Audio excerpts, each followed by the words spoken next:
Apakah bisa terdengar? Selamat malam, Pak. Bisa, Pak? Oke, terima kasih. Baik, kita akan melanjutkan materi kita untuk perkuliahan. Eh,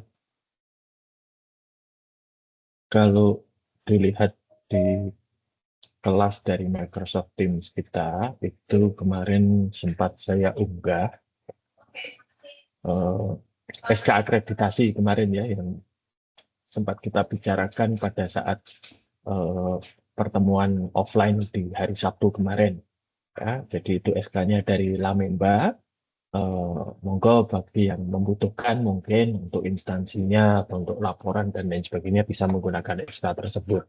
Kalau sertifikatnya memang belum, ya. Jadi nanti sertifikatnya menunggu. Kalau reakreditasi untuk SK-nya sudah ada. Jadi ya program studi kita ini sudah terakreditasi meskipun masih akreditasi yang paling rendah karena ya barusan berdiri dan belum bisa atau masih dalam proses gitu ya untuk direakreditasi eh, dalam 2 tahun ini. Nanti semoga tahun depan ini bisa terakreditasi dan nantinya jika sukses juga mungkin bisa terakreditasi internasional. Baik, itu saja mungkin ya. Jadi nanti kalau ada yang membutuhkan ada di MS Teams di kelas kita. Baik, kita akan meneruskan gitu ya. Jadi bentar saya share dulu.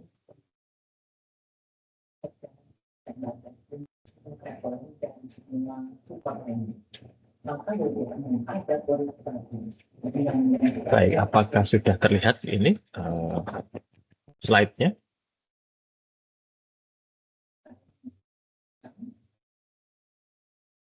Sudah, Pak. Baik, terima kasih. Ya, jadi kita akan berbicara mengenai pengendalian.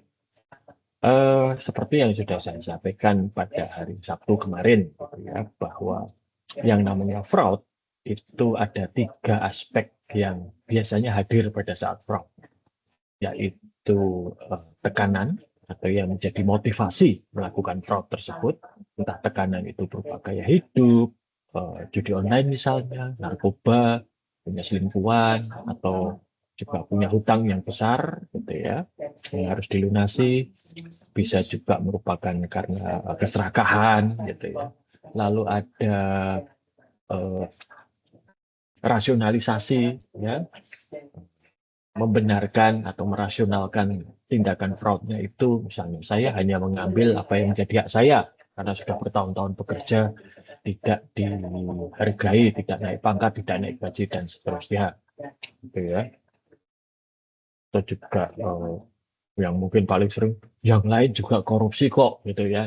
Itu pembenaran, itu yang tentunya tidak bisa dibenarkan. Ya. Saya ini mengambil ini untuk membiayai keluarga yang sakit, ya. Itu juga sudah cukup sering terdengar. Ya.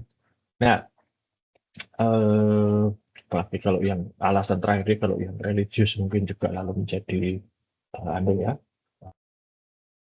istilahnya kalau rezeki itu diperoleh dari hal-hal yang tidak baik gitu ya, mungkin juga lalu tidak bisa bermanfaat dengan baik gitu ya. Kalau rezekinya yang haram ya tidak bisa digunakan untuk hal-hal yang halal gitu. Nah, eh, lalu yang ketiga itu adalah kesempatan. Nah, seperti sudah saya katakan, ya pertama tentunya untuk mencegah fraud ini ya dalam kita merekrut karyawan kita harus mencari orang-orang yang baik, yang integritasnya baik, yang orang baik, yang jujur dan lain sebagainya. Ya, dan itu mungkin saja dilakukan, bisa dilakukan. Namun semakin lama dia bekerja ya, dengan berjalannya waktu, orang bisa berubah. Ya, yang tadinya tidak suka judi, lalu jadi suka judi, sehingga berjudi online, tergoda gitu ya, sehingga punya utang dan melakukan fraud. Bisa juga yang tadinya itu tidak pakai narkoba, jadi pakai narkoba dan seterusnya.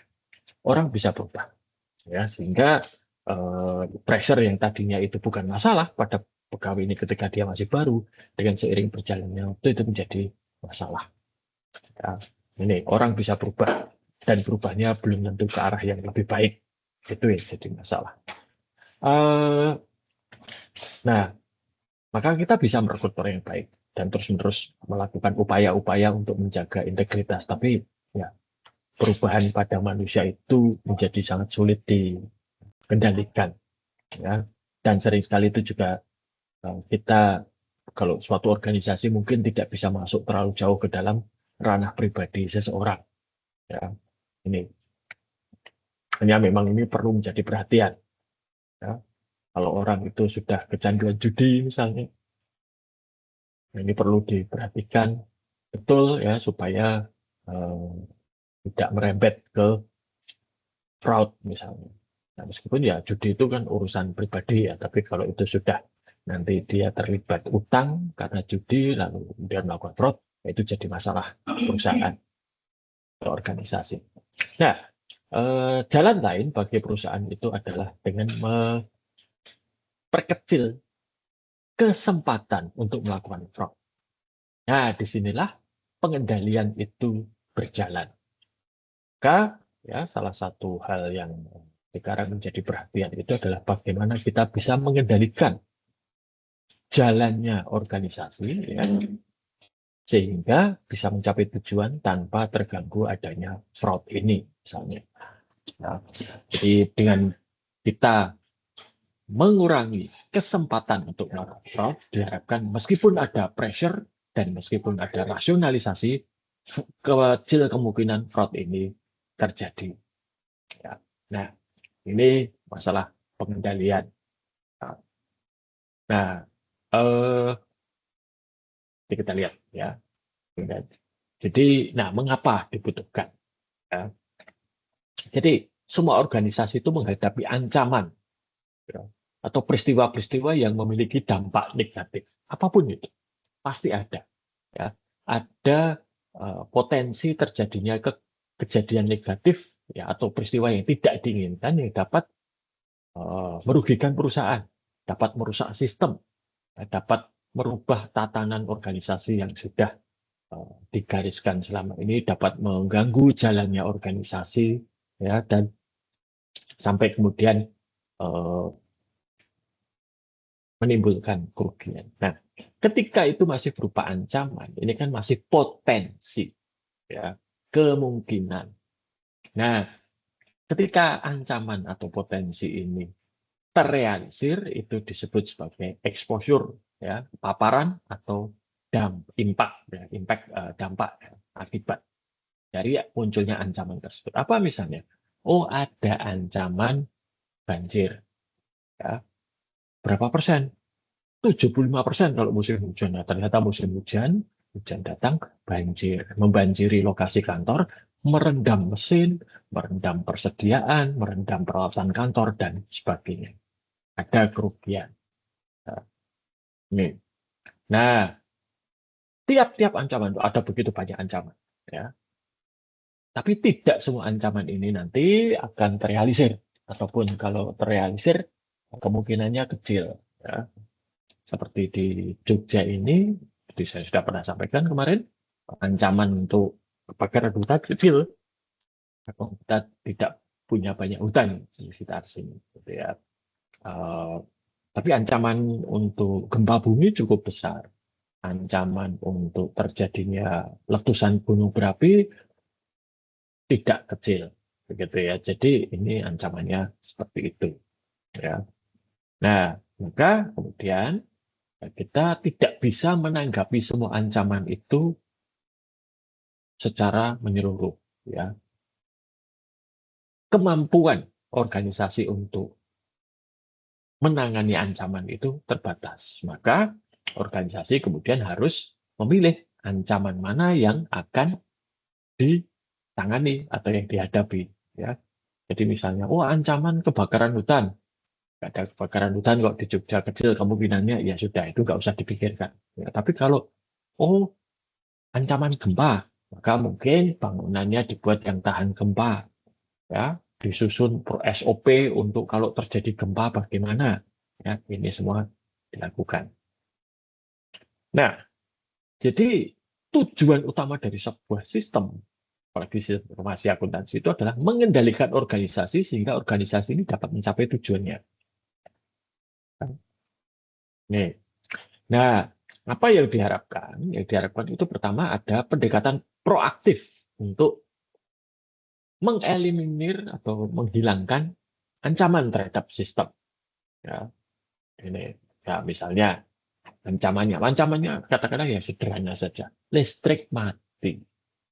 Ya, listrik mati. Itu ancaman. Dan saya kira listrik mati itu ancaman yang eh, cukup sering terjadi. Ya, kemungkinan terjadinya besar. Dan kalau begitu listrik mati, yang terjadi biasanya ada peralatan listrik yang rusak. Nomor satu, bisa rusak gitu ya. Nomor dua adalah ya jelas jalannya organisasi terganggu. Apalagi sekarang kita layanan atau pekerjaan kita banyak sekali mengandalkan teknologi informasi, komputer, laptop gitu ya, tablet mungkin, printer, atau juga mesin-mesin yang kita gunakan untuk aktivitas misalnya kulkas ya, mesin industri dan lain sebagainya. Ini yang pertama. Yang kedua itu adalah mendeteksi adanya ancaman, ya. Mendeteksi adanya fraud misalnya, mendeteksi adanya anomali ataupun juga penyalahgunaan, gitu ya, itu dideteksi. Lalu kalau sudah terdeteksi ya tentunya kemudian dikoreksi dan kemudian dipulihkan dari ancaman ketika itu terjadi. Jadi memang sifatnya itu bisa preventif, ya, mencegah, bisa sifatnya itu mendeteksi, detektif, koreksi, ya, dan kemudian pemulihan dari ancaman tersebut ketika ancaman itu benar-benar terjadi. Nah, apa itu pengendalian internal? Ya, jadi ini definisi singkat. Pengendalian internal itu adalah proses. Jadi ini proses ya, tidak bisa sekali jalan, tidak bisa setelah ditetapkan lalu sudah. Ini proses yang berlangsung terus-menerus, ya, yang seiring berjalannya waktu berkembang. Proses yang diimplementasikan untuk memberikan jaminan yang wajar, ya, assurance, ya, jaminan yang wajar. Kata kuncinya wajar. Wajar itu ya seberapa? Sampai pada batas bahwa biaya untuk menyelenggarakan pengendalian ini lebih kecil daripada kerugian. Jadi ya ancaman kerugian atau potensi kerugian. Kalau biaya sudah lebih besar dari kerugian, ya tidak usah. Ya, contoh ya, ini beberapa zaman saya masih dulu kuliah lah, S1. Gitu. Toko buku Gramedia belum yang sekarang ya, itu mereka punya policy yang namanya toko eceran itu selalu ada potensi barang yang di display itu hilang. Nah, Gramedia itu akan diam saja, tidak melakukan tindakan apapun jika barang yang hilang dari display mereka itu kurang dari 5% hilang.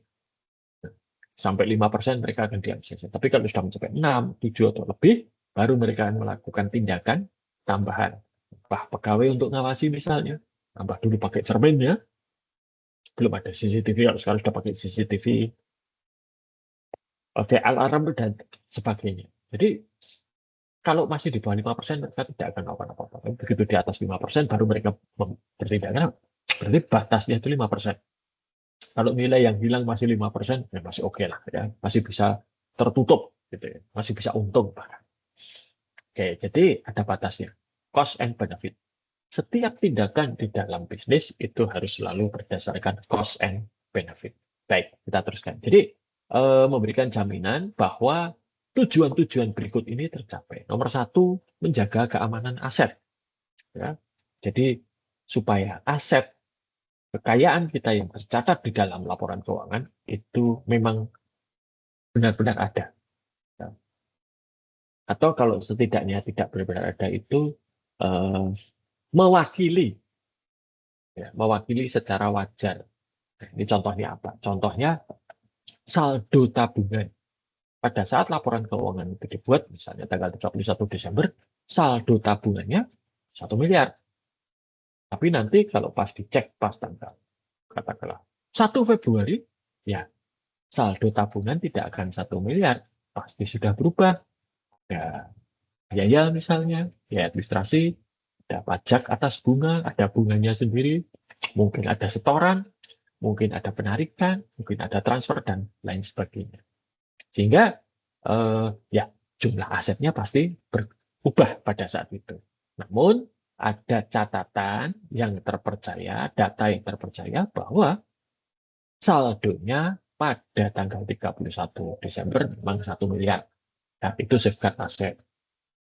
Ya. Juga misalnya mobil, mesin, ya sering itu. Ada beberapa kasus kan di beberapa kota besar di Indonesia itu ada aset-aset milik pemerintah yang hilang, gitu ya. Tidak diketahui itu ada di mana. Biasanya itu ada aset-aset berupa mesin yang cukup besar dan berharga. Yang pernah saya baca di mana itu pompa untuk pengendali banjir. Ketika banjir terjadi, pompanya kok tidak beroperasi. Setelah dibuka, ternyata banyak komponennya yang hilang. Ya. Jadi menjaga aset ini. Kalau Anda sekalian melihat kemarin di ruang kuliah itu kan ada TV besar, ada komputer, ada meja, kursi, ya itu semua adalah aset. Dan itu harus dijaga. Maka di Atma Jaya itu ruang kelas ada kuncinya. Ada CCTV di tempat-tempat tertentu untuk merekam aktivitas yang terjadi ya, dan mengawasi. Ada penjaga keamanan. Ya. Kunci ke ruang itu dipegang oleh orang-orang tertentu, tidak sembarang. Bahkan saya pun tidak pegang kuncinya. Gitu. Yang pegang kuncinya kalau ruang kelas itu adalah satu, cleaning service ya yang sudah terpercaya, dua itu adalah subbagian perkuliahan, tiga itu adalah penjaga keamanan atau para satpam. Nah ini tidak sembarangan orang diberi kunci itu. Saya setiap kali akan kuliah diberi kunci, nanti saya buka, setelah selesai kuliah dikunci, dikembalikan. Ya, jadi menjaga aset. Lalu yang kedua itu adalah menjaga atau memelihara catatan keuangan ini secara memadai.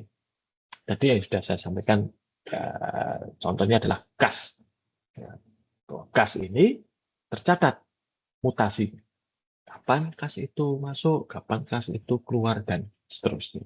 Tidak hanya itu juga, kalau kita lihat ke transaksi-transaksi lain ya, misalnya untuk kendaraan itu ada catatan pemeliharaannya, ada catatan penggantian suku cadang, ada catatan mengenai pajak yang dibayarkan, ya, STNK itu misalnya, ada asuransinya misalnya, ini semua tercatat.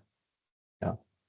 Dan dengan demikian, ketika catatannya itu memadai, kita bisa menyediakan informasi yang akurat dan dapat diandalkan. Karena apa? Catatannya lengkap dan mewakili kondisi yang sesungguhnya. Ya, ini. Nah, kalau sudah informasinya tadi tersedia, berarti bisa menyiapkan laporan keuangan sesuai dengan kriteria yang sudah ditetapkan. Ya, kalau di Indonesia itu ada untuk laporan keuangan ke publik itu ada standar akuntansi, pernyataan standar akuntansi ya PSAK, standar akuntansi pemerintahan juga ada, dan seterusnya. Ya, lalu nanti kalau terkait misalnya perpajakan, ya berarti laporan perpajakannya bisa dibuat sesuai dengan kriteria dari Direktorat Jenderal Pajak, pelaporannya, perhitungannya, dan lain sebagainya. Ya, dan ini penting, sebab kalau sampai laporan keuangan itu tidak mewakili kondisi sesungguhnya, nah, nanti bisa jadi manipulasi laporan keuangan seperti yang saya ceritakan pada hari Sabtu yang lalu. Kalau itu nanti laporan pajaknya ternyata tidak sesuai dengan yang terjadi, ya bisa berurusan dengan kantor pajak gitu ya, dengan KPP atau dengan Direktorat Jenderal Pajak, bisa masuk ke ranah pidana penggelapan pajak, bisa kena denda cukup besar, bahkan di penjara. Nah, itu terkait dengan ketersediaan informasi. Yang berikutnya adalah ya untuk mempromosikan dan meningkatkan efisiensi operasional. Ya. Jadi tidak cukup bahwa kita itu mematuhi aturan, kebijakan, ya, undang-undang, tapi juga itu harus dilakukan secara efisien, hemat, ya, supaya ya tidak boros, gitu ya. Ini. Jadi sebagai contoh misalnya, ya, eh, ngirim barang. Nah, ngirim barang itu lebih efisien mana? Kayak motor, kayak mobil, pickup misalnya, atau pakai truk. Nah, ini kan sangat tergantung dari banyak variabel. Tapi yang kita pilih adalah yang paling efisien. Nah, ini atau yang permasalahan klasik. Lebih baik mana kalau kita butuh satu barang gitu ya. Membuat sendiri atau membeli. Nah, mana yang lebih efisien? Biasanya kalau yang kita butuhkan itu eh, tidak sangat spesifik, akan lebih murah untuk membeli. Nah, ini.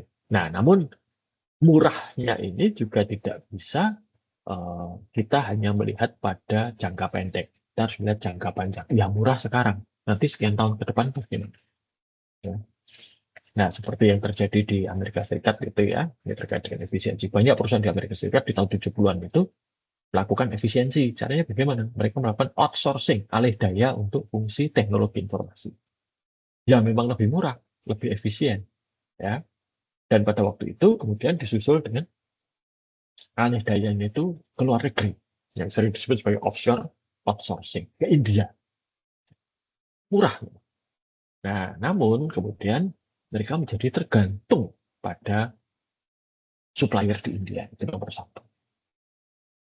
Yang kedua, apa yang terjadi di negara-negara barat dengan offshore outsourcing ke India ini dan juga banyak negara yang lain, itu menimbulkan fenomena yang disebut sebagai brain drain. Atau mereka kehilangan orang-orang yang kompeten di bidang IT. Kenapa? Ya, pada zaman saya sekolah, awal-awal dekade 2000-an, itu teman kuliah saya nggak banyak yang orang Australia. Dan fenomena yang sama juga muncul. Jadi pendaftar di sekolah-sekolah teknologi informasi, fakultas-fakultas teknologi informasi itu menurun. Kenapa? Di dunia barat ya. Kenapa? Lah nggak ada pekerjaan. Setelah lulus, pekerjaannya semua yang tentang IT dilempar ke India. Jadi mereka ya ngapain kuliah? Oh nggak ada pekerjaannya. Maka mereka kuliah yang lain. Nah, begitu pekerjaan IT dari India itu mau dibawa kembali ke dalam negeri, ya, onshore bukan offshore, ya, mereka kelabaan, nggak ada orangnya, ya, nggak ada tenaga ahli, sangat kurang. Nah, maka efisiensi ini harus betul-betul diperhatikan. Jangan hanya terpaku pada jangka pendek, ya, tapi juga harus melihat dampaknya jangka panjang. Ada banyak hal seperti itu. Kita bisa memotong biaya saat ini, namun ternyata pemotongan biaya saat ini itu bisa berdampak yang kurang baik di masa depan. Ini yang perlu hati-hati di dalam efisiensi. Berikutnya itu adalah mematuhi atau mendorong dipatuhinya kebijakan manajemen. Sering sekali dalam banyak kasus fraud maupun juga kecelakaan peristiwa-peristiwa yang terjadi itu adalah karena kebijakan manajemen itu tidak dipatuhi.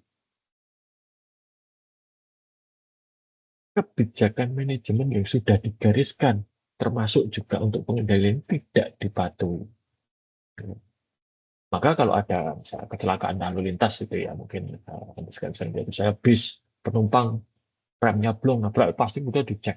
Ini bisnya sudah berapa lama? Servisnya rutin atau tidak? Kalau yang diservis itu apakah sesuai dengan anjuran? Lalu dilihat apakah pengemudinya itu SIM-nya masih hidup atau tidak? Apakah SIM-nya sesuai? Lalu apakah si pengemudi ini dalam kondisi sehat? Apakah dia kelelahan atau tidak? Gitu ya. Ini, ini adalah eh, dipatuhinya kebijakan-kebijakan manajemen terkait dengan itu. Kalau tidak dipatuhi ya dampaknya bisa terjadi kecelakaan. Ya sama lah seperti kalau kita punya kendaraan gitu ya, atau contoh sederhana saja kita punya kendaraan bermotor, ya servis rutin sesuai dengan petunjuk dari pabrikan. Itu akan bisa menjaga keawetan sepeda motor ataupun mobil yang kita miliki. Ya, kalau tidak, bagaimana? Ya, mungkin ya nggak apa-apa. Gitu. Tapi kalau terjadi sesuatu, ya nggak bisa disalahkan juga. Gitu ya. Karena apa? Servisnya nggak rutin. Lalu yang terakhir, mematuhi aturan perundang-undangan dan aturan-aturan yang lain yang berlaku. Ya, ini juga penting. Nah, apalagi sekarang setiap perusahaan yang menerbitkan laporan keuangan itu harus mempertanggungjawabkannya. Apalagi kalau perusahaan itu sudah bentuknya terbuka, yang go public, yang sahamnya diperdagangkan di bursa, maka ini harus pengawasannya cukup ketat. Ya. Oke.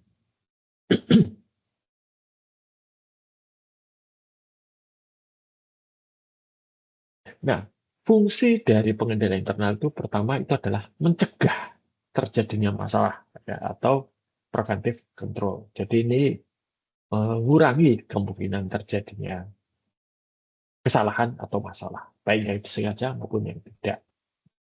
Ya. Contohnya paling gampang, tenaga penjualan itu tidak boleh nagih.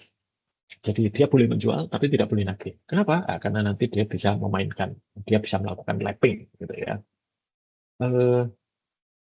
Di banyak tempat, kalau Bapak Ibu sekalian itu melihat, gitu ya, ada yang sekarang itu didorong untuk pembayaran itu non tunai. Kenapa? Karena uang tunai itu inherent ya dari sananya. Itu risikonya cukup besar. Bisa salah hitung, bisa salah pecahannya, karena ada beberapa mata uang pecahan uang itu yang warnanya mirip, bisa ada masalah uang palsu, dan bisa digelapkan dengan mudah, masuk kantong itu gampang. Tapi begitu itu non tunai, ya bukan berarti tidak ada masalah ya, ada masalah, tapi masalahnya kas tadi mungkin. Sebagai contoh ya, saya pernah mendengarkan cerita dari beberapa auditor gitu ya. Dulu mengapa kok sekarang pintu tol itu membayarnya sekarang menggunakan e-money ya, non tunai. Ya karena zaman dibayar dengan uang tunai itu kebocoran, ya bukan kebocoran sih ya, catatan dengan uang kasnya itu sering, fisiknya ya itu sering berbeda, dan perbedaannya satu pintu tol bisa 100 juta rupiah di antara yang tercatat dengan yang ada beneran kok beda sampai 100 juta rupiah. Nah ini masalah kan. Masalahnya kenapa? Karena uang tunai. Apakah terjadi fraud? Belum tentu. Tapi bisa jadi salah hitung, bisa terjadi uang palsu, bisa terjadi uang itu keliru, gitu ya, pecahannya dan seterusnya. Ini, apalagi kalau kita lihat ya, mata uang Indonesia itu cukup beragam warna dan bentuk besarnya. Ya. Tapi kalau misalnya seperti dolar Amerika itu kan antara $1, $5, 20, 50, dan 100 itu kan sama, hanya gambarnya yang beda. Gitu. Lalu yang berikutnya adalah mendeteksi adanya permasalahan atau detective control. Jadi menemukan masalah ya yang tidak bisa dicegah. Ya, jadi kalau pencegahannya lolos dari pencegahan, ini harus bisa dideteksi. Contohnya apa? Contohnya adalah yang terjadi pada kasus Enron. Ya, jadi Enron itu kemudian kasusnya terungkap atau terkuak setelah salah satu petinggi di bagian akuntansi merasa aneh. Ini kok laporannya nggak cocok. Laporannya, angka-angkanya tidak sesuai gitu ya. Maka dia kemudian melaporkan itu kepada otoritas di Amerika Serikat. Ya. Nah, menemukan masalah. Dan menemukan masalah ini eh, bisa dari pemeriksaan rutin, bisa dari apa namanya, pengendalian ya, tapi bisa juga dari peristiwa-peristiwa lain. Seperti misalnya ya menemukan masalah. Ini contoh paling sederhana yang dipraktekkan juga dalam sehari-hari itu adalah eh, kalau di akuntansi keuangan itu kan ada satu alat yang namanya atau satu teknik gitu ya yang namanya eh, analisis umur piutang. Dilihat piutang-piutang mana yang akan jatuh tempo, yang sudah jatuh tempo, yang sudah melewati jatuh tempo. Nah, ini sederhana saja analisis umur piutang. Kalau piutangnya itu sudah melewati jatuh tempo, lah ini berarti perlu untuk segera tangani, gitu ya. Karena apapun alasannya, piutang yang belum dilunasi ini masalah. Nah, bisa terjadi karena fraud, ya, bisa terjadi karena ya pelanggannya nggak bisa bayar, dua-duanya masalah harus ditangani. Lalu yang ketiga itu adalah pengendalian korektif atau corrective control. Ini berarti kalau sudah tahu ada masalah, ya diperbaiki, dikoreksi, dan dipulihkan dari kerugian yang ataupun kerusakan yang terjadi. Ya, ada macam-macam metodenya. Jadi kita bisa lihat satu persatu pada saat kita bahas transaksi-transaksi keuangan. Nah, pengendalian ini itu sebetulnya ada aturan kalau di Amerika Serikat. Amerika Serikat tahun 77 mengeluarkan yang disebut sebagai FCPA. Ini Foreign Corrupt Practice Act atau undang-undang yang melarang perusahaan-perusahaan di Amerika Serikat melakukan praktek korupsi di luar negeri. Contohnya apa? Menyuap pejabat setempat untuk mendapatkan kemudahan bisnis, memberikan gratifikasi pada pemerintah setempat supaya diberi hak untuk melakukan usaha, hak tambang, hak pengelolaan hutan, dan yang lain-lain. Nah, ini, jadi ini mencegah penyuapan aparat pemerintah negara lain untuk bisa nanti memudahkan bisnis. Ya. Nah, salah satu komponen dari undang-undang ini itu adalah mengharuskan semua perusahaan yang sahamnya sudah diperjualbelikan di perusahaan publik, ya, perusahaan terbuka, itu untuk menjaga ataupun memelihara sistem pengendalian internal akuntansi. Ya, karena diharapkan dengan ini itu nanti bisa ketahuan mereka itu melakukan korupsi atau tidak, melakukan penyuapan atau tidak. Ya. Misalnya biaya konsultan di negara lain, gitu ya. Tapi kok dibayarkannya biaya konsultan ini ke aparat negara? Biaya konsultan kok dibayarkan ke orang pemerintah di negara lain? Ini untuk apa? Gitu ya. Nah, ini harapannya begitu. Tapi ya, saya kira kita semua bisa melihat bahwa ini mungkin tidak ada pengaruhnya. Gitu ya. Perusahaan-perusahaan di Amerika Serikat tetap melakukan praktek-praktek yang dilarang oleh undang-undang ini sebetulnya. Lalu setelah peristiwa Enron terjadi, maka pemerintah Amerika Serikat mengeluarkan aturan ini Sarbanes-Oxley Act atau SOX. Sarbanes-Oxley ini adalah nama dari pemrakarsanya, Sarbanes dan Oxley. Sarbanes-Oxley ini juga sudah diadopsi oleh pemerintah Indonesia, Kementerian Keuangan, pada masa pemerintahan Pak SBY. Ya. Jadi ini Sarbanes-Oxley ini mempengaruhi atau apa istilahnya mengatur untuk perusahaan-perusahaan yang sahamnya diperjualbelikan di bursa, perusahaan publik ya, dan juga para auditornya. Jadi tidak hanya perusahaan, tapi auditornya juga bertanggung jawab. Nah, apa yang diatur oleh Sarbanes ini mencegah manipulasi laporan keuangan. Nah, jadi ketika mempublikasikan laporan keuangan, direktur utama dan direktur keuangan harus membuat surat pernyataan menjamin bahwa yang dilaporkan itu secara wajar mewakili apa yang sesungguhnya terjadi atau mewakili faktanya ya secara wajar. Artinya seperti kasus saldo di bank tadi ya per 31 Desember ya 1 miliar, perkara sekarang tidak 1 miliar ya sudah bukan 31 Desember, tapi ada buktinya bahwa tanggal 31 Desember ada 1 miliar. Ya, ini. Kemudian juga membuat supaya laporan keuangan ini transparan, artinya bisa dilihat apakah kewajaran laporan keuangan tersebut. Melindungi investor, ya. Jadi ketika Enron dan juga banyak skandal akuntansi terjadi itu korban utama itu adalah para investor yang sahamnya dari tadinya nilainya di puluhan bahkan mungkin ratusan dolar per lembar anjlok menjadi nol, hilang uang mereka yang sudah ditanamkan di situ. Ya. Ini memperkuat pengendalian internal itu poin berikutnya nanti kita lihat, dan bagi para eksekutif yang melakukan fraud itu dihukum. penjara, dan denda. Jadi para eksekutif Enron dipenjara semua. Nah, kecuali satu, presiden komisarisnya tidak dipenjara, karena meskipun dia di pengadilan sudah dinyatakan bersalah, namun sebelum vonis dijatuhkan, ya, dia meninggal. Tapi yang lain, direktur keuangan, mantan presiden direktur itu juga dihukum.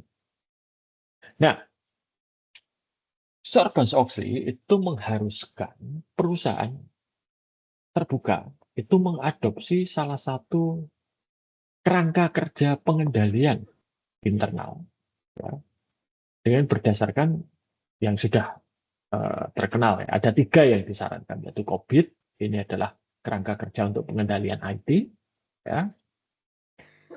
Kemudian ada COSO, ini untuk pengendalian internal, ini berbasis pengendalian, ya. Dan kemudian disempurnakan menjadi COSO IAM. Ini adalah pengembangan dari COSO, tetapi menggunakan pendekatan berbasis risiko. Sekarang juga audit itu berbasis risiko. Artinya kita fokus pada risiko terbesar dengan dampak terbesar juga. Nah, kalau yang kecil-kecil, yang tidak signifikan, sudahlah, nggak usah. Gitu ya. Oke. Kita lihat mulai dari COVID. Ya, COVID ini terbaru, saya nggak tahu apakah sudah ada yang, tapi yang di sini 2019. Ya. Nah, ini COVID itu memiliki beberapa prinsip. Yang pertama, untuk memenuhi kebutuhan pemangku kepentingan. Jadi bukan hanya pemegang saham, tapi juga pemangku kepentingan. Nah, pemangku kepentingan itu apa? Dalam kasus Enron misalnya, para suppliernya. Ketika Enron bangkrut, ya cukup banyak supplier yang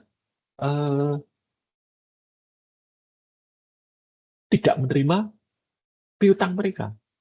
Enron gagal membayar utang-utangnya, sehingga ya, para supplier kehilangan atau dirugikan. Lalu juga ini meliputi covering, gitu ya, meliputi suatu perusahaan besar dari ujung ke ujung, end to end.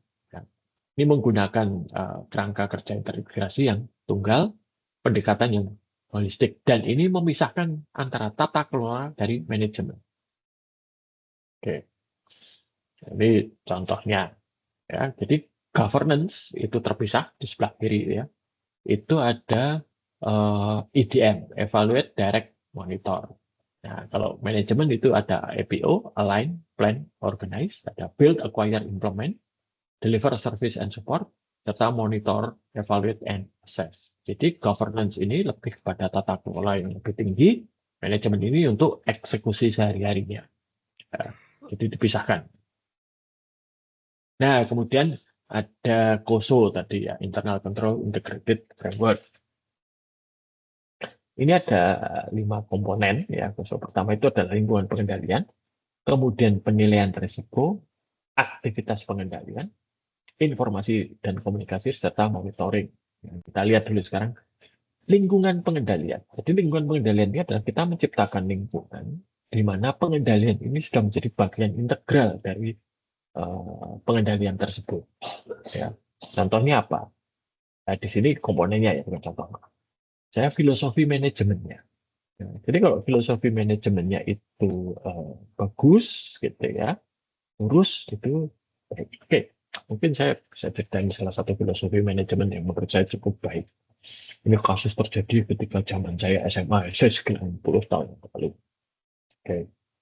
Apakah Anda semua akrab atau mengenal perusahaan yang namanya Astra International? Tahu kan Astra International, ya? Oke. Saya nggak tahu, kalau tidak tahu ya nanti mungkin bisa dicari dulu. Nah, Astra International ini zaman tahun saya sebut tahun awal-awal tahun 90-an, ya. Coba saya cari dulu peristiwanya itu terjadi kapan. Nah, ini sudah cukup lama.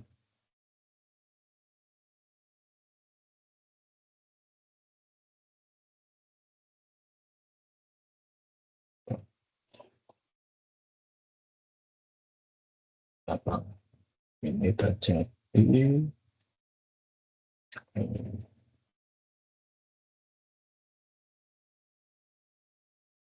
tahun 92. Ya, baik, 92. Oke, jadi Astra International itu pada waktu itu dimiliki oleh satu keluarga yang namanya keluarga Surya Jaya. Patronnya atau kepala keluarga Surya Jaya itu adalah siapa ya?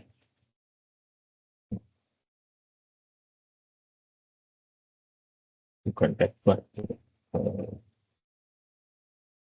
William Surya Jaya. Jadi kepala keluarga Surya Jaya itu William Surya Jaya. Dia adalah pemilik Astra, satu perusahaan besar.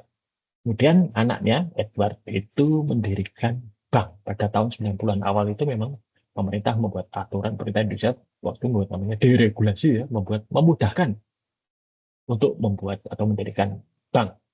Itu Edward Jaya ini mendirikan Bank Suma. Nah, Bank Suma ini kemudian menjadi bank yang cukup besar. Pada waktu itu setara dengan BCA yang pada waktu itu dimiliki oleh Salim Group. Ya. Lalu juga ada Bank Lipo yang dimiliki oleh Lipo ya, keluarga Riyadi. Jadi Lipo, BCA, dan Suma itu bisa dikatakan setara pada waktu itu. Lalu entah bagaimana ceritanya, ada banyak teori yang mengatakan begitu. Jadi Bank Suma ini mengalami kesulitan keuangan. Ya, istilahnya pada waktu itu, ya dia gagal bayar, ya, kalah clearing. Jadi dia tidak bisa membayar tagihan dari bank-bank lain. Dan akhirnya kemudian ditutup oleh pemerintah dengan meninggalkan banyak utang. Ya, uang nasabah, simpanan nasabah, kewajiban kepada bank lain. Gitu ya. Nah, apa yang terjadi? Bank Suma itu kan milik Edward Surya Jaya, ya, anak dari William.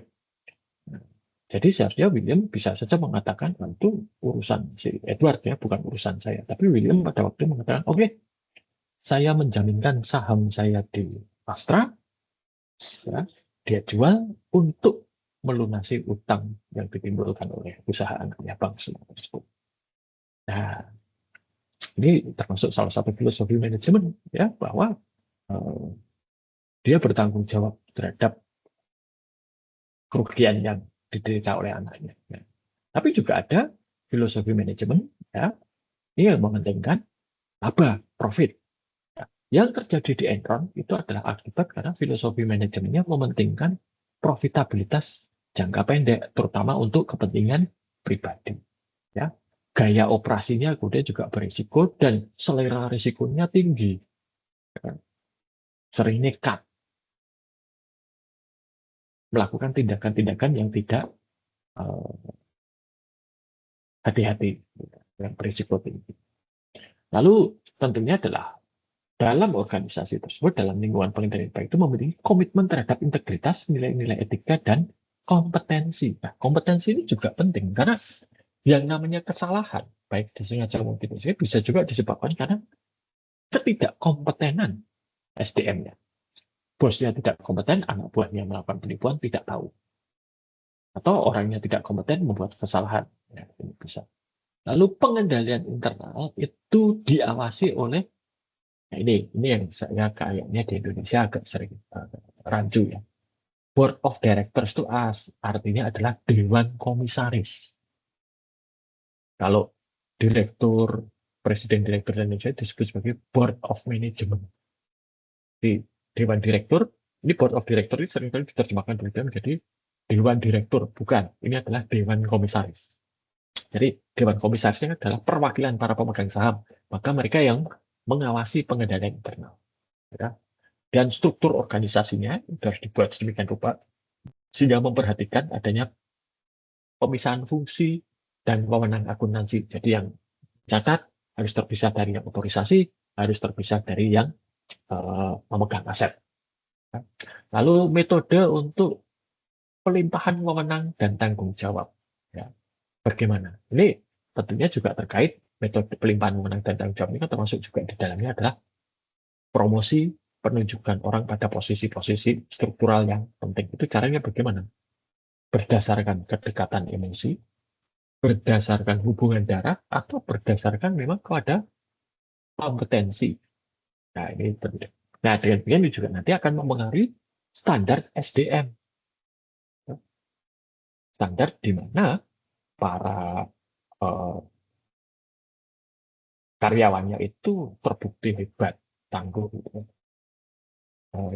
Di Indonesia itu salah satu bank yang meskipun mungkin dari ukuran bukan yang terbesar, namun sering sekali karyawannya itu menjadi incaran banyak bank yang lain. Itu yang saya nggak tahu kayak sekarang sudah tidak beroperasi di Indonesia, dan yaitu Citibank.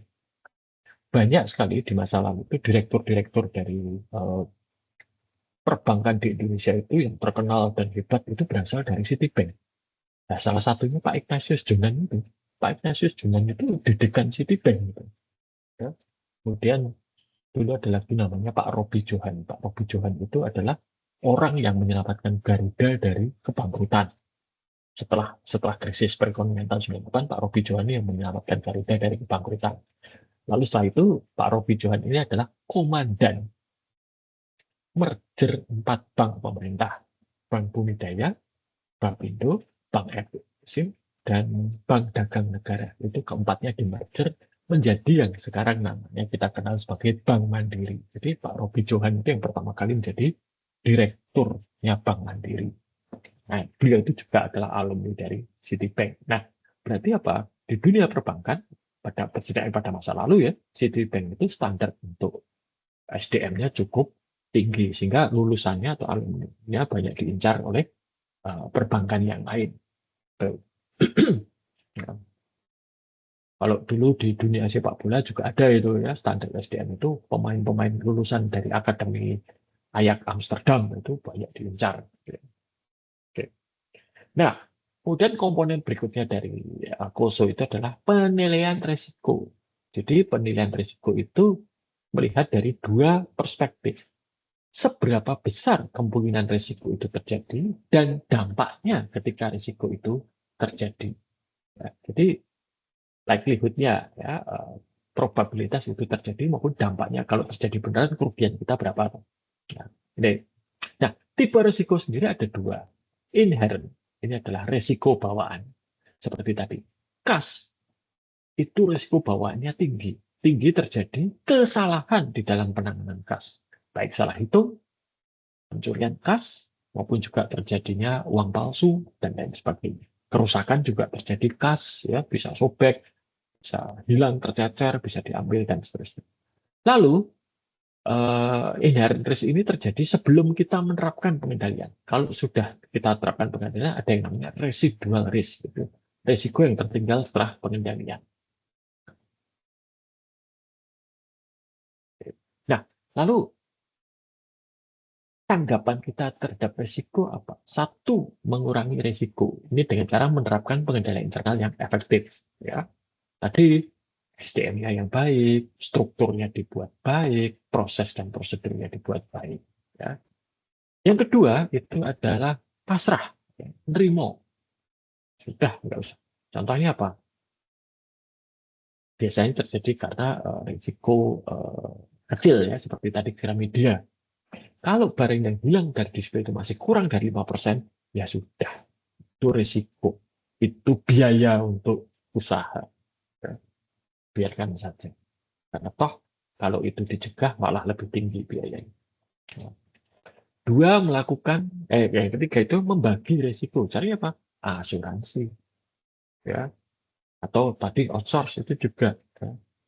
Dan juga hedging. Asuransi itu berarti kita kan membagi risiko dengan perusahaan asuransi. Ya, kita bayar premium atau premi, dan nanti kalau terjadi sesuatu kita akan mendapatkan ganti rugi finansial. Tapi ini ya biasanya dalam bentuk finansial ya, tidak yang lain. Ya. Misalnya kita punya mobil, kita asuransikan, mobilnya hilang, yang kita dapat gantinya. Ya. Tapi mobil itu dan segala kenangannya tidak akan tergantikan. Ya. Asuransi jiwa, saya kira itu juga cukup jelas ya contohnya. Asuransi jiwa, ya orang meninggal, nanti ahli warisnya dapat. Tapi apakah uangnya itu bisa menggantikan orang yang meninggal? Tentunya tidak. Ya, tapi ya itu contohnya seperti itu. Bisa juga kemudian dengan menghindari resiko. Tidak mau kena letusan gunung berapi, ya jangan di Jogja, pindah ke tempat lain yang tidak ada gunung berapinya. Tidak mau kebanjiran, ya jangan tinggal di tepi pantai misalnya. Ya, kebanjiran. Ya, salah satu, kalau saya melihat ya, salah satu hal yang ingin dicapai pemerintah dengan memindahkan ibu kota ke IKN itu kan sebenarnya adalah juga untuk menghindari risiko-risiko eh, Jakarta yang sekarang sudah terlalu padat, ya, dengan segala risikonya apa, kemacetan di mana-mana, ya, kemudian menurunnya kualitas udara, kualitas lingkungan, banjir, gitu ya, dan berbagai macam yang lain. Lalu berikutnya komponen dari KOSO adalah aktivitas pengendalian. Nah, di sini juga kemudian dilihat aktivitas pengendalian itu apa saja. Apakah kalau ada transaksi dan aktivitas itu sudah ada otorisasi yang memadai? Ya, misalnya, saya kira Bu Anita ini kalau tahu ya di pemerintahan kan untuk nilai barang tertentu untuk pengadaan itu boleh penunjukan, tapi di atas itu harus lelang gitu ya. Itu juga adalah contoh transaksi dengan otorisasi yang tertentu. Kalau di atas nilai tertentu sudah tidak boleh penunjukan, harus lelang, ya, misalnya. Nah, atau pakai e-katalog gitu ya. Nah, berarti itu kan sudah transaksinya sudah ada otorisasi. Jadi nanti misalnya harus tanda tangan siapa gitu ya. Jadi kalau gaji itu yang harus tanda tangan di atas itu yang harus tanda tangan adalah kepala KSDM, saya, dan nanti yayasan. Jadi ada minimal 3 orang. Pemisahan tugas dan wewenang. Ya. Yang pegang aset tidak boleh otorisasi dan tidak boleh nyatet. Ya, jadi terpisah. Tidak. Ya. Lalu ini yang mungkin juga sering sekali tidak diperhatikan atau kurang mendapat perhatian. Kita biasanya percaya begitu saja. Untuk pengembangan sistem informasi atau penggunaan perangkat sistem informasi itu tidak boleh sembarangan. Ya. Itu pengembangan sistem informasi maupun juga ketika kita mengadakan sistem informasi itu harus ada pengendalian yang nggak bisa sembarangan. Ya. Karena sebagai contoh ya, besok itu ada acara uh, meresmikan pusat studi kerjasama Indonesia Cina yang akan tampil adalah Huawei. Huawei itu sudah lama di apa istilahnya, di embargo, ya, di ban, ya, dilarang oleh pemerintah Amerika Serikat untuk dibeli. Jadi pemerintah federal Amerika Serikat itu melarang bagi badan, ya, pegawai negeri lah, yaitu untuk kepentingan kerja tidak boleh pakai perangkat dari Huawei. Katanya bisa ada komponennya yang bisa memata-matai, mencuri data. Nah, dibalas oleh Cina. Ya, orang-orang pemerintah Cina melarang warganya untuk membeli produk dari Amerika Serikat. Nah, seperti itu. Nah, ya, terlepas dari berkontroversi politiknya, tetapi ini menunjukkan bahwa untuk membeli perangkat itu ada standarnya. Tidak boleh sembarangan. Karena kalau sembarangan itu nanti bisa fatal. Ya, contoh, dulu di IBM di Jakarta itu tahun ya, 80-an, kalau sampai ada disket, mungkin generasi baru tidak tahu disket, tapi kan disket media penyimpanan itu tergeletak di atas meja, dan yang punya meja tidak ada di tempat, yang punya meja langsung dihukum. Ya. Kenapa? Disket itu bisa jadi berisi rahasia perusahaan yang harusnya itu ditempatkan dalam laci yang dikunci, gitu ya. Ini. Lalu change management control. Kalau ada perubahan, itu harus ada yang mengotorisasi. Harus ada yang bertanggung jawab terhadap perubahan itu. Jangan sembarangan. Ya, tidak boleh. Nah, hal-hal seperti ini yang kadang menyebabkan banyak perusahaan besar itu dianggap lamban. Ya, karena mau merubah apa harus rapatnya berkali-kali. Gitu. Tapi ya ini memang demi stabilnya jalannya perusahaan. Tidak bisa seenaknya saja. Gitu ya. Jadi, kemudian desain dan penggunaan dokumen dan catatan yang benar, menjaga aset, catatan dan data, serta dari waktu ke waktu dilakukan pengecekan kinerja secara independen. Jadi ada auditornya, baik auditor internal maupun eksternal. Nah, ini pemisahan tugas dan wewenang yang sudah saya sampaikan kemarin. Jadi yang mencatat ini harus terpisah dari yang pegang aset, terpisah dari yang otorisasi atau mengizinkan satu transaksi terjadi. Ya, ini.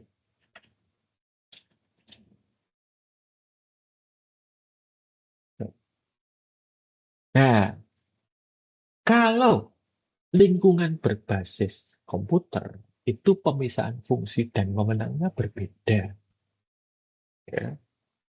Karena kalau kita lihat seperti di supermarket itu ya otorisasi maupun pencatatan dan yang nanti pegang aset bisa satu. Ya, apalagi kalau kita membayar non tunai, semua dipegang oleh komputer. Yang nyata komputer kan di-scan barangnya, kemudian otorisasi pembayaran gesek kartu, ya, dan kemudian nanti barangnya diserahkan ke kasir di supermarket. Tapi ada perangkapan. Nah, kalau di lingkungan berbasis komputer, yang harus dipisah ada 3.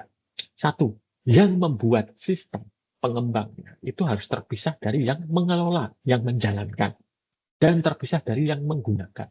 Jadi, pembuat, pengelola, dan pengguna harus dipisah. Pembuat dan pengelola ini tidak boleh jadi satu. Karena nanti fungsinya pengelola ini juga termasuk ngecek si pengembang ini apakah dia sudah benar atau belum. Ya, ini. Nah, yang berikutnya komponen dari COSO itu adalah information and communication. Jadi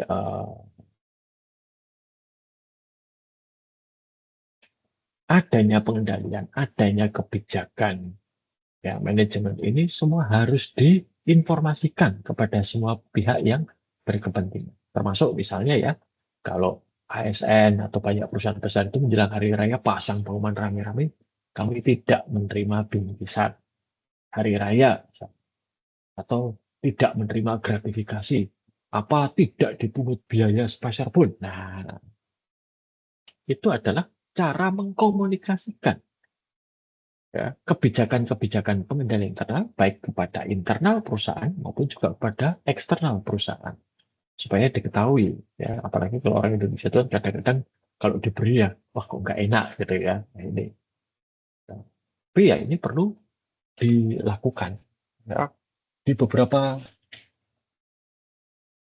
tempat hal ini sudah berlangsung. Kalau di lingkungan pemerintahan itu kan ada zona integritas gitu ya. Jadi ini ada upaya untuk mengkomunikasikan bahwa pengendalian internal itu ada, kebijakan ada untuk mencegah atau untuk menjalankan pengendalian internal. Oke. Dan dari waktu ke waktu tentunya perlu dimonitor atau perlu dipantau, ya. Misalnya dengan internal audit secara berkala. Kemudian ya supervisi yang efektif, ya. Jangan diserahkan lalu ditinggal, gitu ya. Meskipun supervisi ini juga berbeda-beda, ya. Misalnya kalau pegawai pabrik, gitu ya, itu mungkin harus presensi masuk, presensi keluar, ya, rutin. Nanti eh, kalau misalnya tenaga penjualan yang keliling menemui konsumen yang nggak bisa kalau seperti itu, ya. Nah, ya sangat tergantung konsumennya kan. Nggak mungkin pagi-pagi apel dulu lalu presensi, nggak mungkin. Karena siapa tahu para konsumennya itu hanya bisa ditemui pagi, atau mereka hanya bisa ditemui malam. Ya, ya berarti kan ya tidak bisa saklek gitu ya seperti pegawai pabrik. Ya. Presensinya anak sekolah SD, SMP, SMA tentunya beda dengan presensi mahasiswa. Apalagi mahasiswa S2, S3 ya, beda banget. Ya. Ini maka supervisi yang efektif ini sangat tergantung pada organisasi maupun juga yang diawasi. Ya. Menggunakan sistem akuntansi ber apa itu, pertanggungjawaban. Ya. Jadi misalnya ada anggarannya. Kalau akan melakukan aktivitas itu harus dibuat anggarannya terlebih dahulu, tapi ya dijalankan sesuai anggaran. Bagaimana kalau ternyata kurang? Ya bisa ditambah sih, tapi tentunya kan harapannya adalah ya sesuai dengan anggaran. dan memonitor aktivitas sistem. Jadi kalau sudah aktivitas sistem ini banyak sekali yang bisa terjadi. Ya, berapa waktu yang lalu itu, tahun lalu itu saya ingat Atmajaya ini ditegur oleh perusahaan software Adobe. Katanya ada software-software mereka yang digunakan secara ilegal di jaringannya Atmajaya ini. Oke juga, wah, bisa tahu gitu ya. Oke, tapi ya sudah. Akhirnya kami melakukan audit, kami pastikan di semua komputer milik Universitas Atmajaya Yogyakarta itu tidak ada software bajakan yang diinstal. Dan semua software yang terinstall itu harus ada lisensi. Kami punya lisensi Adobe beberapa, saya lupa jumlah persisnya. Ini tidak sampai 100 seperti itu. Ya sudah, katakanlah 100 lisensi, ya hanya 100 komputer yang diinstal. Lalu kami laporkan pada Adobe.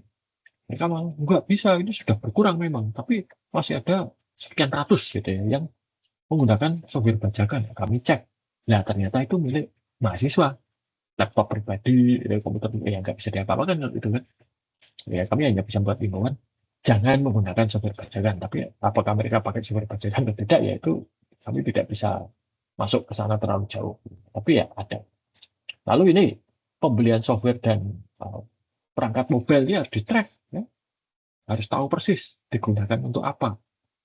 Apalagi kalau itu nanti berisi data maupun akses ke sistem perusahaan. Kalau itu sampai hilang kan gawat. Ya, maka kalau Anda sekalian punya smartphone ya, atau tablet yang modern sekarang itu kan ada Android itu punya Find My Device, iPhone dan iPad itu punya iCloud ya, yang bisa nanti digunakan untuk melacak di mana perangkat tersebut berada, dan kalau memang dicuri bisa dihapus jarak jauh atau dikunci jarak jauh. Ya, ini termasuk juga tadi pembelian software itu sekarang KSI itu melacak betul softwarenya berapa, diinstal di mana, dan secara periodik dilakukan audit. Ya, termasuk KSI itu sering sekali mengaudit atau mengecek website-website yang ada di lingkungan Universitas Atmajaya Yogyakarta, karena itu menjadi sasaran untuk dibajak. Yang sering terjadi adalah itu dibajak untuk nanti dipasangi judi online. Yang ini juga menjadi masalah. Lalu harus ada ini yang bertanggung jawab terhadap keamanan komputer. Ya, tidak hanya virus saja, tapi yang lainnya termasuk tadi dibajak lebih. Kalau diperlukan, ya ini harus ada ahli forensik, IT forensik. Ya.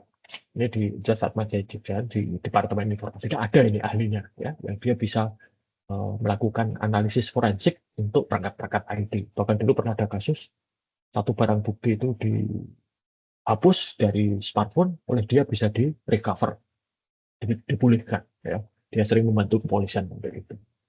Ini menginstal software untuk pendeteksi fraud, ya, dan juga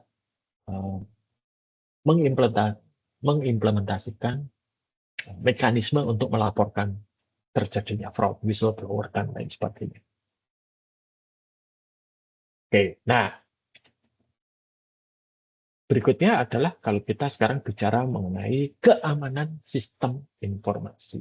Ya. Nah, keamanan sistem informasi ini berdasarkan yang disebut sebagai trust services framework. Bahkan yang terbaru adalah zero trust, sama sekali nggak percaya. Nah, kenapa? Jadi kalau dalam lingkungan sistem informasi berbasis komputer, apalagi kita pakai jaringan, menggunakan internet untuk saling berkomunikasi, ya, kita kan tidak tahu yang di sana itu, yang di ujung sana itu perangkatnya yang mengoperasikan apakah memang yang berhak atau bukan. Kalau seperti ini mungkin ya bisa melihat ini wajah saya, gitu ya. Itu pun sekarang dengan artificial intelligence mungkin juga bisa, oh itu adalah AI, itu bisa. Tapi oke, katakanlah tidak usah melibatkan AI. Tapi siapa yang bisa? Bank. Bank itu apakah tahu yang mengoperasikan atau menggunakan kartu ATM di satu mesin ATM itu apakah memang nasabahnya? Apakah yang menggesek kartu itu memang pemilik rekening? Apakah yang mengirim email atau WA atau SMS atau yang lain pada kita itu memang orang yang kita maksudkan? Ini bisa jadi bukan. Gitu ya. Nah, maka ini kemudian ada yang trust. Ya. Jadi keamanan. Keamanan itu ada akses terhadap sistem dan data dikendalikan dan dibatasi hanya pada pengguna yang memang sah, yang memang berhak menggunakan. Ya. Maka di lingkungan WAJI ini, kalau akan menggunakan fasilitas IT, disediakan namanya identitas sign on, yaitu kalau Anda dalam bentuk email, ya, npm@students.uajli.ac.id. Kalau seperti saya, itu nama @uajli.ac.id. Nah, ini kami gunakan untuk, atau kita gunakan untuk mengakses layanan IT di Atmajaya, keperpustakaan, WiFi, dan lain sebagainya. Ya. Lalu confidentiality, jadi data atau informasi yang sensitif ini diproteksi, tidak boleh sembarangan orang tahu. Ya. Nih, privasi, informasi personal juga dilindungi, termasuk informasi karyawan, investor, dan rekan-rekan bisnis. Ya. Lalu pengolahan data juga dijaga integritasnya, dan yang sering tidak mungkin luput diperhatikan itu adalah sistemnya harus tersedia. Ini nggak boleh mati, sebentar-bentar offline, sebentar-bentar crash, itu nggak boleh juga, harus tersedia. Standar untuk ketersediaan sistem itu ada yang namanya tier, ya. Nah, itu yang paling tinggi adalah tier 4. Tier 4 itu seingat saya hanya boleh tidak tersedia atau mati dalam setahun itu hanya boleh 4 menit atau kurang. Seingat saya itu. Jadi boleh mati, tapi setahun hanya maksimal 4 menit akumulasi. Oke. Nah, jadi prinsipnya seperti ini. Keamanan itu menjadi dasar, ya. Lalu keandalan sistem itu adalah tujuannya. Nah, security life cycle itu seperti ini. Ya, mulai dari kita melakukan assessment, ya, melihat ancamannya apa saja, lalu ancaman mana yang perlu diperhatikan, mana yang bisa diabaikan. Ya. Lalu setelah itu untuk tiap ancaman, tanggapan risikonya apa? Asuransi kah, mencegah kah, pasrah, atau yang lain. Kemudian mengembangkan dan mengkomunikasikan kebijakan, ya, seperti kebijakan itu ada misalnya tidak boleh memberikan password pada orang lain, password harus diganti setiap secara periodik, komposisi password yang baik bagaimana, itu adalah kebijakan. Ya. Kemudian ya kalau dibutuhkan kita membeli atau mengadakan solusi yang seperti tahun lalu itu KSI membeli satu perangkat keamanan namanya firewall, dia cukup mahal, tapi yang memang dibutuhkan karena tantangannya sudah semakin besar dan dari waktu ke waktu kinerjanya dimonitor. Ya. Yang seringkali dilupakan, keamanan itu adalah tanggung jawab setiap orang, termasuk pihak manajemen atas. Ya. Jadi bukan hanya petugas keamanan saja, keamanan itu ada tanggung jawab bersama. Ya. Dan titik kritis satu sistem itu ada pada manusianya. Ya. Ini yang bisa menjadi masalah. Kelemahan sistem itu ada pada manusianya. Ya. Oke, ini kira tidak perlu ya proses ini. Nah, bagaimana kita bisa memitigasi risiko serangan terhadap sistem? Ya, ini preventif nomor satu itu adalah keamanan fisik. Ya, ya, perangkat kita ditempatkan dalam ruangan yang tertutup. Akses ke ruangan itu terbatas. Ada kamera CCTV, ada penjaga keamanan, ya, gedungnya juga relatif tertutup dan lain sebagainya. Ya, itu preventifnya seperti itu. Prosesnya juga, ya. Lalu kalau detektifnya ada log analisis, jadi melihat aktivitas di dalam sistem itu seperti apa, apakah ada yang mencurigakan atau tidak. Ya, kemudian ada sistem untuk mendeteksi apakah ada penyusup atau tidak, ya, dan memonitor terus-menerus, gitu ya. Nah, responnya kemudian adalah nanti dengan adanya petugas yang secara khusus bertanggung jawab terhadap keamanan sistem. Tapi bukan satu-satunya, ya, tapi dia memang tugasnya di situ. Ini ya, jadi contoh akses itu dibatasi, tidak setiap orang bisa masuk. Gitu ya. Ini autentifikasi, ya, verifikasi apakah orang yang menggunakan perangkat ini itu memang yang sesungguhnya, misalnya pakai password atau yang baru sekarang pakai biometrik ya.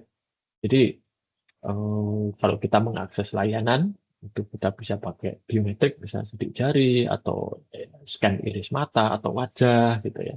Itu bisa ya. Atau yang paling gampang ya pakai password. Tapi password itu rawan ya. Kalau passwordnya itu mudah kita ingat, itu mudah ditebak. Kalau tidak mudah ditebak, nah itu kemungkinan lupanya besar.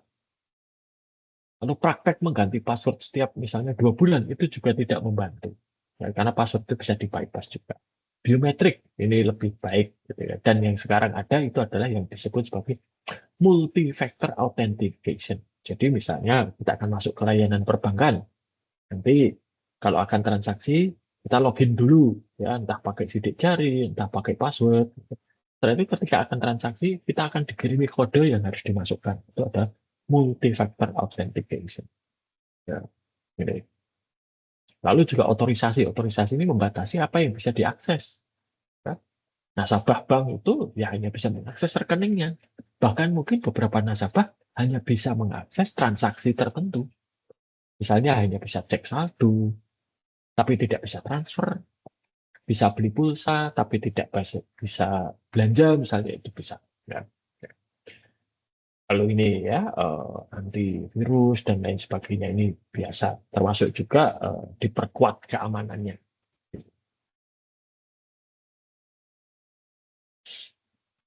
Oke, lalu mendeteksi ini dengan log analysis dan intrusion detection system ini terlalu teknis ya, saya kira tidak perlu. Dan monitoring terus-menerus ya.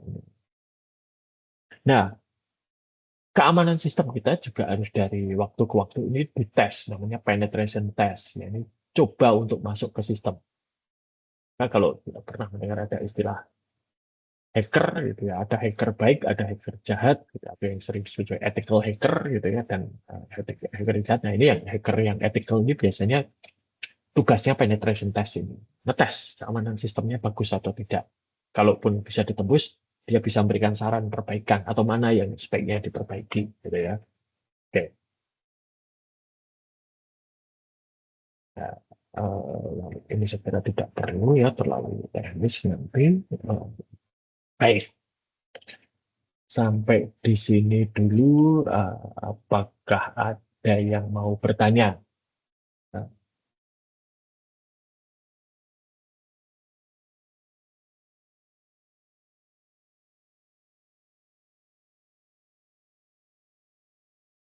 oke. Nah, mungkin sebelum kita akhiri, saya akan sedikit memberikan kisi-kisi mengenai ujian tengah semester. Ya, jadi untuk ujian tengah semester itu sayangnya, apa namanya,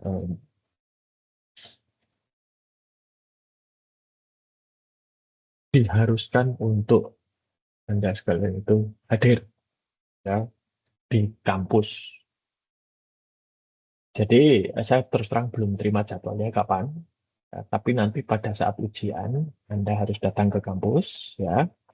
Nah, ujiannya itu nanti sifatnya boleh bawa gadget apapun, laptop, tablet, smartphone, dan boleh digunakan ya, percuma bawa tapi tidak boleh digunakan. Lalu berikutnya open book. Open book. Nah, akan saya berikan waktu maksimal. Jadi kalau lama ujian itu biasanya 2 jam, ya akan saya berikan 2 jam. Nah, namun saya tahu bahwa kalau di gini, dalam dunia sistem itu jarang-jarang ada yang ujian itu dadaan gitu ya. Biasanya ada beberapa waktu untuk mengerjakan atau menyelesaikan masalah, maka itu yang akan saya emulasi. Jadi nanti mungkin 2 atau 3 hari sebelum ujian, soalnya akan saya berikan melalui situs kuliah. Kemudian silahkan dikerjakan, dan pada saat jam, tanggal, dan waktu ujian, di dalam ruang ujian, itu silahkan boleh diunggah jawabannya. Jadi nanti soal akan saya buka 2 atau 3 hari sebelum jadwal ujian. Namun jawabannya hanya bisa diunggah pada saat jadwal ujian, yaitu pada hari, tanggal, dan jam serta di dalam ruang ujian. Jadi nanti itu ya. Nah, jika nanti jadwal ujiannya itu ternyata karena satu dan lain hal Anda sekalian ada salah satu yang misalnya berhalangan untuk hadir, mohon segera memberitahukan ke saya untuk nanti bisa diatur pengumpulan jawaban ujiannya bagaimana. Ya. Karena saya juga sadar mungkin nanti pada saat jadwal ujian berlangsung ada aktivitas lain yang lebih penting, misalnya terkait dengan kerja atau keluarga yang harus dilakukan ya. Kalau itu nggak apa-apa lah, kita lebih baik fleksibel, tapi tolong saya diberitahu sebelumnya sehingga bisa saya atur supaya pengumpulan jawabannya tidak harus datang ke kelas. Ya, nah yang jelas soalnya nanti adalah kasus. Ya, kasus ya silahkan nanti dikerjakan. Ya. Oke, mungkin ada yang mau ditanyakan dulu.